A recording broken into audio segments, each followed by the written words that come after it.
ఇంతకీ మీ channel monetization అయిందా అండి అని అడుగుతున్నారు కదండి. లేదండి, నా ఛానల్ ఇంకా మానిటైజేషన్ అవ్వలేదు. 1000 సబ్స్క్రైబర్స్ ప్లస్ అయ్యారు. కానీ ఇప్పటి వరకు కూడా నా పెద్ద వీడియోల మీద 4000 వాచ్ అవర్ కానీ లేకపోతే షార్ట్ వీడియోస్లో మిలియన్స్లో వ్యూస్ కానీ రాలేదండి.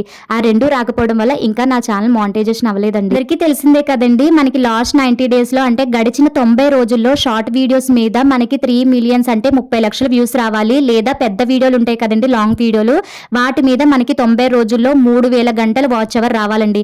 లేదంటే సంవత్సరం లోపు మనకి మన షార్ట్ వీడియోస్ మీద అక్షరాల 1 కోటి వ్యూస్ రావాలి.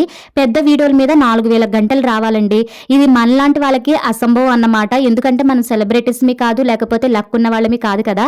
సో అందుకనే మనకి రాత్రికి రాత్రి వ్యూస్ సబ్స్క్రైబర్స్ వచ్చే ఛాన్స్ ఉంటుందండి. అయినా పెద్దవాళ్ళు కష్టే ఫలే అన్నారు కదా, చూద్దామండి, కష్టపడుతున్నాం, ఫలితం ఎప్పటికొస్తుందో. ఈ రోజు పిల్లలకి హోమ్ మేడ్ ఐస్లు అయితే ప్రిపేర్ చేసి ఇచ్చానండి. ముందుగా కొద్దిగా వాటర్లో ఒక చెక్క నిమ్మరసం పిండి షుగర్ పౌడర్ వేసి ముందుగా నానబెట్టిన సబ్జా గింజలు ఫుడ్ కలర్ వేసి ఐస్ మౌస్ లో పెట్టి ఫ్రిడ్జ్ లో పెట్టండి.